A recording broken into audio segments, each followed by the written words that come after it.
It's me, Dale, the Date Obsessed Fat Man, back again to talk about the pasta maker I just got. Oh my goodness, it's beautiful, ain't it? Really nice. But only I didn't get it.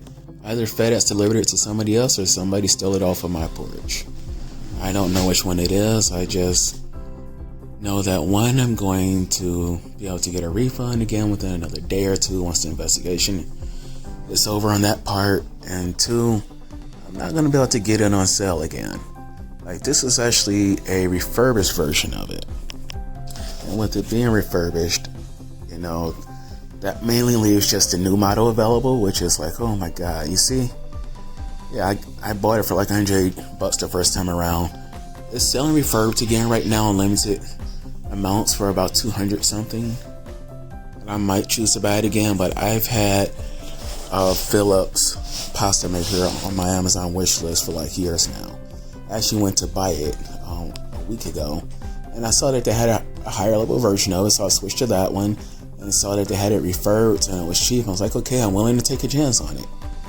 It looks like I just either gave it to somebody free, or maybe the FedEx guy stole it. I don't know. FedEx is never good in my area. But you know, why is somebody that's focused on losing weight even bothering to make pasta? Well, one, I'm lazy. Two, I'm not too good at making it by hand yet, and as we remember, I have problems with just throwing away food or wasting it. So I can't practice enough with some cheap ass and flour to get it right.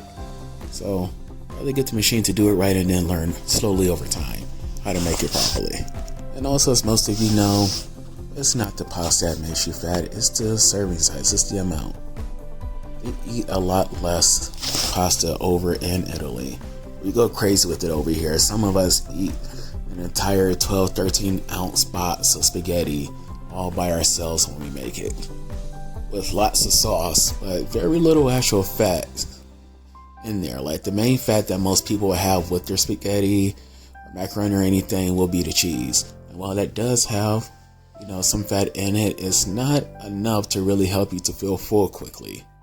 So you don't get satiated, you're not satisfied with it at all, so you're overeating on it. I mean, carbs sit there and give your body some immediate energy to use, but then they also make you more hungry for more carbs.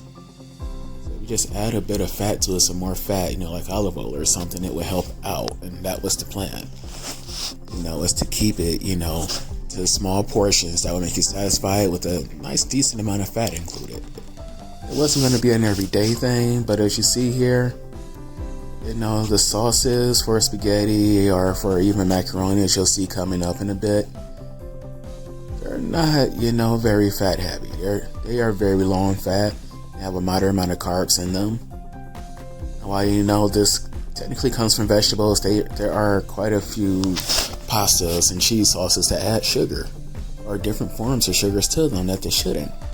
So you're not only getting all these carbs from whatever grain your pasta's being made from, you're getting it from the added sugar, as well as what the natural sugars that your tomatoes had for tomato sauces, or whatever cheese they add to your cheese. I mean, whatever sugar they add to your cheese. And it's just, this is just one big freaking carb bomb that's saying, eat me. Not feed me, Seymour. Eat me, Seymour. That's what it's doing. It's like, I mean, you can still, I mean, these sauces are not inherently evil. The pastas that you buy at the store are not inherently evil. You can add some olive oil or something to what you buy, that'll help it out. But that works best for spaghetti and a few other types. But the macaroni you buy, especially with Kraft macaroni, you would never be able to get me to do that. And I know that many of us, we make our macaroni from scratch anyway.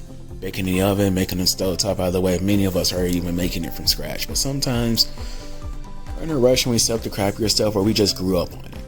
I came from a beefaroni house and Kraft mac and cheese house, so I'm pretty used to it, but I love making it from scratch. So basically, you know, looks like it will help out a bit to just make the actual noodles yourself. It looks like it's a bit fun. Like I shot Billy Parisi's video on it, and he made it seem so simple. But I'm a complete idiot when it comes to this. I'm not great at it, but I'm going to definitely give it another shot. But I love how his, you know, recipe basically amounts to just giving, you know, 1 egg for every 100 grams of flour. You can even make it all-purpose flour. So it's easy to calculate what that will do for you, or how much that'll make. But looking at 12 ounces to compare it to the actual spaghetti, I'm like, so that's just barely a little over 340 grams. So basically, if you scale his recipe down to just the 1 egg and flour, that means you need 3 eggs and 300 grams of flour altogether to make the equivalent of many of these pre-boxed macaronis. Well, I mean, the spaghettis or macaroni. That's not so bad. The calorie count actually comes out to being pretty similar, sometimes higher, depending upon the type of flour.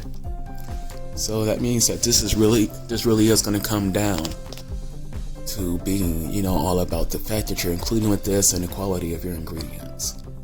So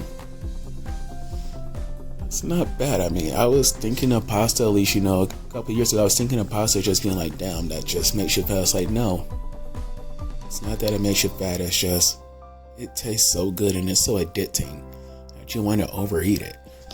Basically how we eat it here in America, at least fat people like me. Fat people like me, we can gorge on this stuff, but I would not use coconut oil in it. I was showing that to be a healthy fat, but I would not pop coconut oil into it. Now, olive oil, avocado oil, yes, definitely would. It's not so difficult to make the sauce either. It's pretty quick and easy. But that's it. I know I just rambled on a bit here, but that's all I had to say today. Thanks again for listening. God bless you all. Have a great day.